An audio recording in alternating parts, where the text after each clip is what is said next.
Hello दोस्तों, स्वागत करता हूं आपका अपने YouTube चैनल आर के क्लासेज में।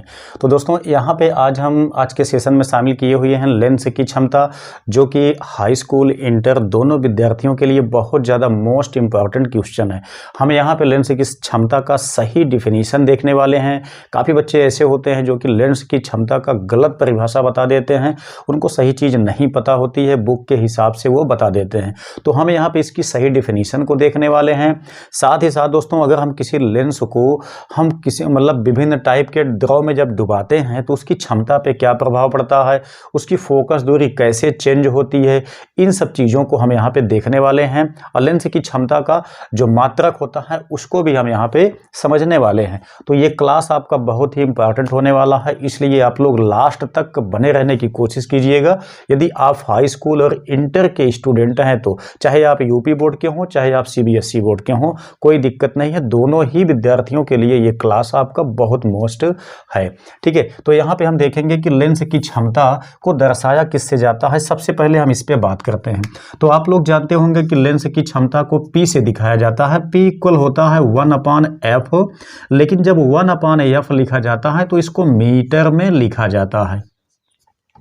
वहीं दोस्तों अगर इसको जब सेमी में दिखाया जाता है तो P इक्वल होता है 100/f, ये आपका आ जाता है सेमी में। इतना आपको ध्यान देना है कि जब भी आप सवाल लगाएंगे तब आप जब मीटर में लेके चलेंगे तो 1/f लेके चलेंगे, जब सेमी में लेके चलेंगे तो 100/f लेके आपको चलना है। ठीक है, तो यहाँ से हम जानते हैं कि बुक में आपके यही चीज़ दिया हुआ होता है, बच्चे इसी को रट लेते हैं, एग्जाम में जाकर के लिखते हैं।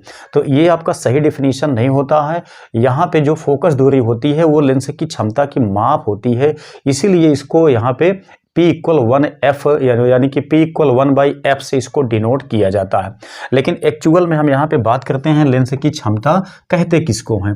तो आप देखेंगे हम यहाँ पे सबसे पहले बनाएंगे एक फिगर जो कि उत्तल लेंस का है। आप लोग जानते होंगे कि लेंस मुख्यतः दो टाइप के होते हैं, सामान्यतः इनको 6 भागों में बांटा जाता है। ठीक है, तो यहाँ पे देखिए, जैसे हम जानते हैं कि ये आपका जो मुख्य अक्ष के समांतर आने वाली जो प्रकाश की किरणें होती हैं, ये लेंस या अपवर्तन के पश्चात मुख्य फोकस पे चली जाती हैं। ठीक है, यहाँ पे यानी कि लेंस या अपवर्तन के पश्चात जहाँ पे ये मुख्य अक्ष को काटती हैं उसी को कहा जाता है मुख्य फोकस। तो यहाँ पे जाकर के ये मिलती हैं।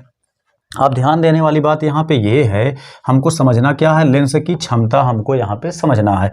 तो हम जानते हैं यहाँ पे कि लेंस जो होता है, लेंस का काम होता है प्रकाश की किरण को मोड़ना, यानी लेंस से अपवर्तन के पश्चात प्रकाश की जो किरण होती है उसको मोड़ने का काम होता है लेंस।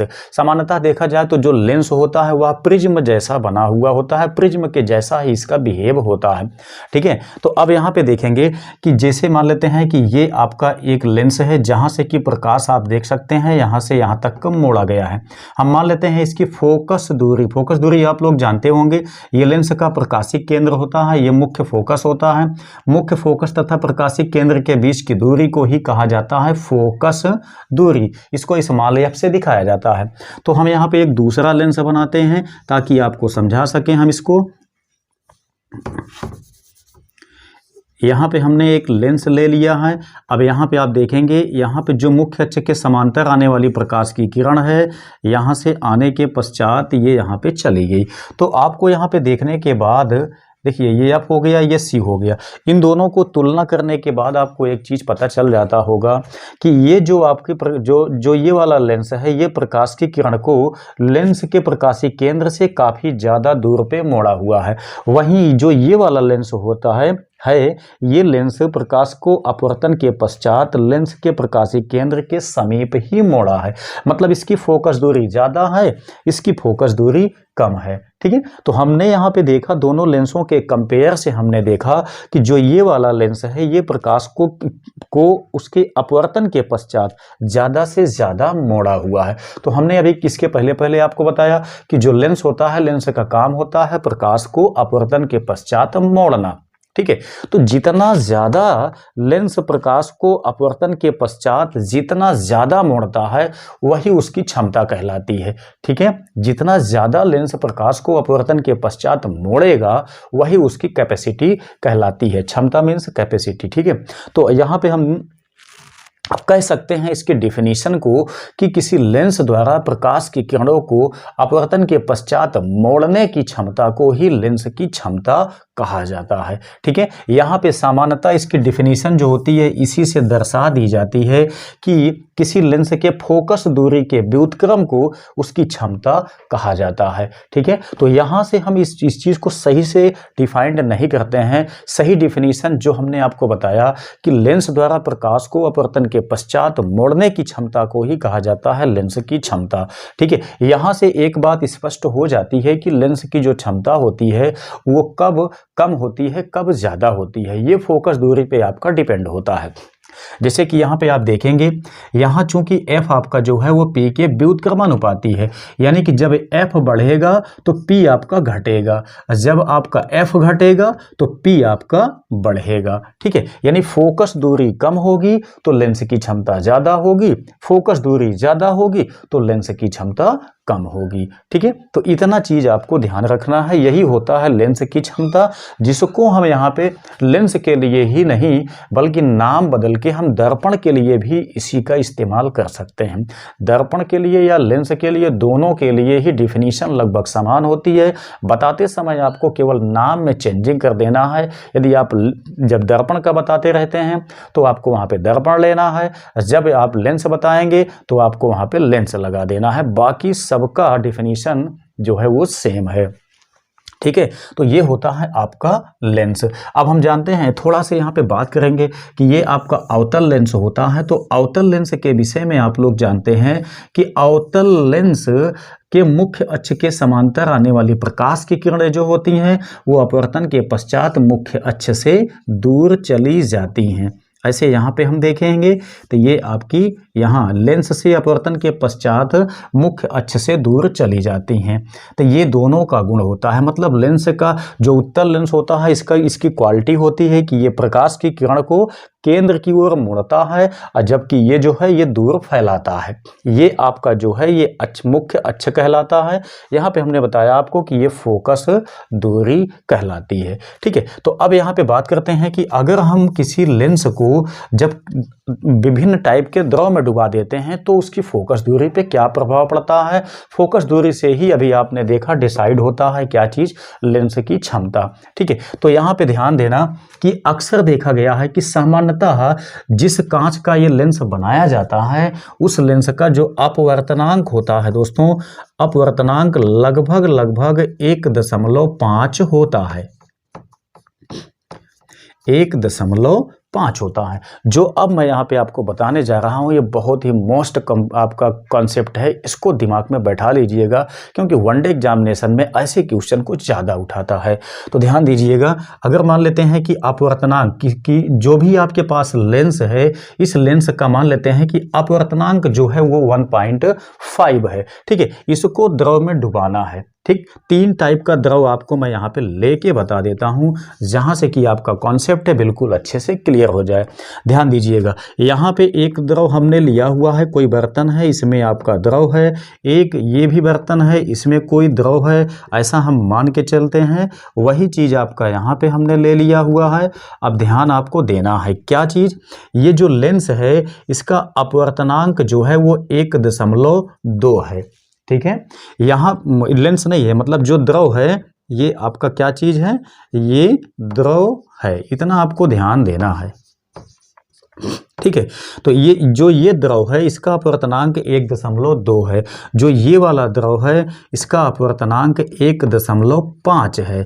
कितना, जितना इसका अपवर्तनांक हमने लिया हुआ है किसका, लेंस का, उतना ही अपवर्तनांक इस वाले द्रव का है। वहीं इसके विषय में बात करते हैं तो ये जो आपका द्रव है इसका अपवर्तनांक है 1.6।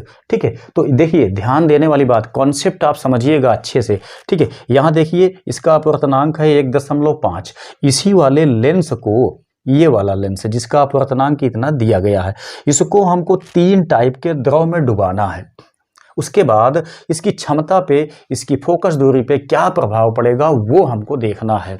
ठीक है। तो ध्यान दीजिएगा, कॉन्सेप्ट ये है कि जब हम इस लेंस को इस वाले अपवर्तनांक मतलब 1.2 अपवर्तनांक वाले द्रव में डुबाएंगे तब क्या होगा, ऐसी सिचुएशन में लेंस की फोकस दूरी बढ़ जाएगी। क्या चीज, लेंस की फोकस दूरी बढ़ जाएगी। इतना आपको ध्यान देना है। मतलब ये हुआ कि जब किसी लेंस को उसके अपवर्तनांक से कम अपवर्तनांक वाले द्रव में डुबाया जाता है तो लेंस की फोकस दूरी बढ़ जाती है। अब आप यहां से देख सकते हैं, जब लेंस की फोकस दूरी बढ़ जाएगी तो उसकी क्षमता स्वतः घट जाएगी। ठीक है। अब ध्यान दीजिएगा, जब लेंस को जितना लेंस का अपवर्तनांक है उतने ही अपवर्तनांक वाले द्रव में डुबाया जाता है, जैसे कि हमने ये वाला लिया है N2 = 1.5, ये भी है और लेंस का अपवर्तनांक भी 1.5 है। तो ऐसे अपवर्तनांक वाले द्रव में जब हम इस लेंस को डुबाएंगे तब क्या होगा, द्रव की फोकस दूरी अनंत हो जाएगी। ध्यान देने वाली बात यह है कि इसमें जब इसको हम डुबा देंगे तो द्रव मतलब लेंस की फोकस दूरी अनंत हो जाएगी। अब ध्यान दीजिएगा, जब लेंस की फोकस दूरी अनंत हो जाएगी यानी कि यहाँ से हम कह सकते हैं P = 1/∞, F के स्थान पे हमने क्या लिखा, अनंत लिख दिया, तब आप देख सकते हैं कि जो लेंस की क्षमता है वो शून्य आ जाएगी। ठीक है। तो ऐसी सिचुएशन में यानी कि समान अपवर्तनांक वाले द्रव में जब हम लेंस को डुबा देंगे तो लेंस की फोकस दूरी अनंत हो जाएगी, उसकी क्षमता शून्य हो जाएगी। वहीं बात करते हैं कि लेंस क्या दिखाई देगा, तो बिल्कुल भी लेंस आपका दिखाई नहीं देगा। लेंस आपका यहाँ से इनविजिबल हो जाएगा, मतलब अदृश्य हो जाएगा। लेंस आपका उस जल में कहाँ खो गया, कहाँ विलीन हो गया, आपको बिल्कुल भी दिखाई नहीं देगा। जब उसमें आप हाथ डाल करके उसको ढूंढेंगे तब आपके हाथ में वो लगेगा, लेकिन लेंस कहाँ पे है ये आपको बिल्कुल भी पता नहीं चलेगा। ठीक है। यहाँ पे बात करते हैं इस वाले में, तो एक क्वालिटी इसमें और भी आप ध्यान रखिएगा, क्या चीज़ कि जब इसको इस लेंस में डुबाया जाता है तो फोकस दूरी तो बढ़ जाती है, लेकिन लेंस की जो प्रकृति है वो नहीं बदलती है। क्या चीज़, जो लेंस आपका यहाँ पे अगर उत्तल लेंस है तो उत्तल लेंस की भांति बिहेव करेगा, अगर यहाँ पे अवतल लेंस हमने डुबाया है तो अवतल लेंस की भांति ही बिहेव करेगा। लेंस की प्रकृति इसमें नहीं बदलती है। वहीं बात करते हैं कि जब इस लेंस को जिसका अपवर्तनांक 1.5 है हम इस वाले द्रव में डुबा देते हैं, इसका अपवर्तनांक आप देखेंगे 1.6 दिया गया है, मतलब ये है कि लेंस के अपवर्तनांक से इस द्रव का अपवर्तनांक ज्यादा है।